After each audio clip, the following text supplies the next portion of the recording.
मित्रांनो नमस्कार, स्वागत आहे सगळ्यांचं शिवराज सर यूट्यूब चॅनलमध्ये. ITI ॲडमिशन 2024मध्ये 4 तारीख आज आहे आणि 4 जुलैला प्रोव्हिजनल मेरिट लिस्ट लागणार होती. त्याप्रमाणे सकाळीच मेरिट लिस्ट लागलेली आहे आणि मेरिट लिस्ट जी आहे ती तुमचा मेरिट नंबर मोबाईलवरून पूर्ण डिटेल दिसणार आहे. तर अशा प्रकारे तुम्हाला प्रोव्हिजनल ॲप्लिकेशन मेरिट नंबर जो आहे तो स्टेट लेवल वगैरे डिटेल आपण बघणार आहात, कशा प्रकारे आपलं मेरिट आहे.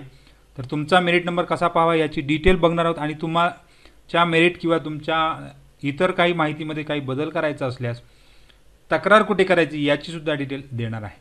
तर जाऊ डायरेक्ट व्हिडिओकडे. तोपर्यंत तुम्ही चॅनल नवीन असाल तर सबस्क्राईब करा, ऑल नोटिफिकेशनला क्लिक करा, म्हणजे तुम्हाला सगळ्याच नोटिफिकेशन लगेच मिळत जातील. रोजच्या अपडेट्ससाठी तुम्ही टेलिग्राम आणि व्हॉट्सअप चॅनलला सुद्धा जॉईन करू शकता. सगळ्याच लिंक खाली डिस्क्रिप्शनमध्ये दिलेल्या आहेत.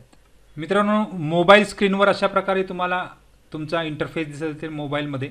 तर इथे 3 लाईन ज्या दिसत आहेत त्याच्यावर क्लिक करा आणि क्लिक केल्यानंतर तुम्हाला कॅन्डिडेट लॉग इन आणि DVT लॉग इन. तर कॅन्डिडेट लॉग इनला जा. इथे तुमचा रजिस्टर्ड जो रजिस्ट्रेशन नंबर आहे तो टाका आणि तुमचा जो इथे नंबर आहे 2024 पासून सुरू झालेला तो इथे टाका. नंतर तुमचा पासवर्ड टाका. पासवर्ड टाकल्यानंतर कॅप्चा टाईप आणि लॉग इन करून घ्या. लॉग इन केल्यानंतर तुम्हाला तुमचं नाव वगैरे सगळं डिटेल दिसतं आहे. आता खाली तुम्ही सगळ्या स्टेप्स पूर्ण केलेल्या त्यासुद्धा दिसत आहेत. ग्रीन पूर्ण झालेला असणार आहे. बऱ्याच मुलांचं इथे ऑप्शन फॉर्म अद्याप भरला गेलेला नाही, त्यामुळे इथे रेड असणार आहे. त्यांनी ऑप्शन फॉर्म भरून घ्यायचा आहे. आता इथे तुम्हाला परत त्याच 3 लाईनवर जायचं आहे. त्या 3 लाईनवर गेल्यानंतर ॲडमिशन ॲक्टिव्हिटीमध्ये जावा. ॲडमिशन ॲक्टिव्हिटीमध्ये जिथे तुम्ही फॉर्म भरला तिथे सबमिट चेंज ऑप्शन आहे. तर यामध्ये ॲडमिशन ॲक्टिव्हिटीमध्ये ॲप्लिकेशन फॉर्म तुम्ही या टॅबवर भरला, नंतर ऑप्शन फॉर्म या ठिकाणी भरला, ग्रीव्हनन्स टाकायचं तर या ठिकाणी टाकायचं आणि ॲप्लिकेशन मेरिट लिस्ट जी आहे ती तुम्हाला या ठिकाणी समजणार आहे आणि तुम्हाला अलर्ट झालेली जागा इथे समजणार आहे. वेकटची ठीक आहे इथे समजणार आहे. तर तुम्हाला आज या ठिकाणी ॲप्लिकेशन मेरिट लिस्ट आणि जर तुमच्यामध्ये काही बदल झालेला असेल, कास्ट कॅटेगरी चेंज झाली असेल किंवा इतर तर या ठिकाणी ग्रीव्हनन्स टाकायचं आहे. तर इथे मेरिटवर आपण जाऊ. मेरिटवर गेल्यानंतर तुमची डिटेल त्या ठिकाणी दिसणार आहे. इथे तुमचा नंबर, तुमचं नाव, या ठिकाणी तुमची कॅटेगरी दिसते आहे. समजा याच्यामध्ये काही बदल असेल कास्ट कॅटेगरीमध्ये आणि तर तुमचा मेरिट नंबर नंतर बदलू शकतो. त्यामुळे इथे जर काही बदल असल्या त्या ठिकाणी ग्रीव्हनन्स टाकायचं आहे. परत एकदा सांगतोय. आता तुमचं नाव वगैरे दिसतं आहे. कॅटेगरी जर बरोबर असेल तर खाली जावा. खाली गेल्यानंतर तुम्हाला तुमचा मेरिट नंबर इथे दिसतं आहे की प्रोव्हिजनल ॲप्लिकेशन मेरिट नंबर. तर हा स्टेट लेवलचा आहे, पूर्ण राज्याचा मेरिट नंबर तुमचा इथे आहे. त्यानंतर state level general merit number, state level कॅटेगरीमध्ये तुम्ही जे माहिती भरली आहे त्या कॅटेगरीनुसार एवढा नंबर आहे.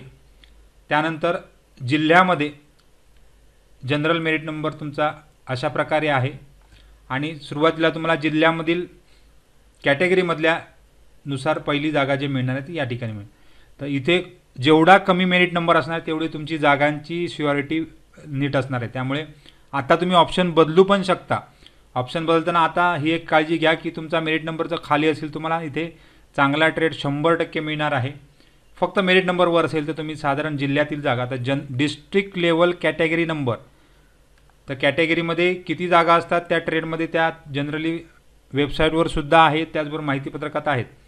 तर इथे होम डिस्ट्रिक्ट म्हणजे तुमच्या जिल्ह्यातील तुमचा कॅटेगरीचा नंबर एवढा आहे, तुमच्या जिल्ह्यातील जनरल मेरिट नंबर म्हणजे ओपन मेरिट नंबर एवढा आहे. म्हणजे त्याच विद्यार्थ्याचे इथे 2 मेरिट नंबर आले.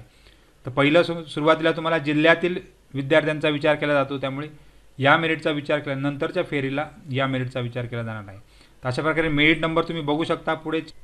तर मित्रांनो, अशा प्रकारे तुम्हाला तुमचा district wise merit number, category wise आणि जिल्ह्यातील मेरिट नंबर समजला आणि राज्यातील मेरिट नंबर समजला, म्हणजे तुमच्या लक्षात येईल की आपला नंबर कोणत्या प्रकारे कोणत्या ठिकाणी लागू शकतो. तर काही डाऊट असेल तर कमेंट बॉक्समध्ये कमेंट करा. फायनल मेरिट लिस्ट 7 तारीखला आहे. तोपर्यंत 3 दिवस आहेत तुम्हाला ऑप्शन भरण्यासाठी, अजून 2 दिवस आहेत ऑप्शन भरण्यासाठी. तर 6 तारीखपर्यंत ऑप्शन ओपन आहेत. अजूनही तुमचे ऑप्शन तुम्ही ऑप्शन फॉर्म ट्रेड ITI बदलू शकता. सगळ्यांना खूप खूप शुभेच्छा आहेत. Thank you very much.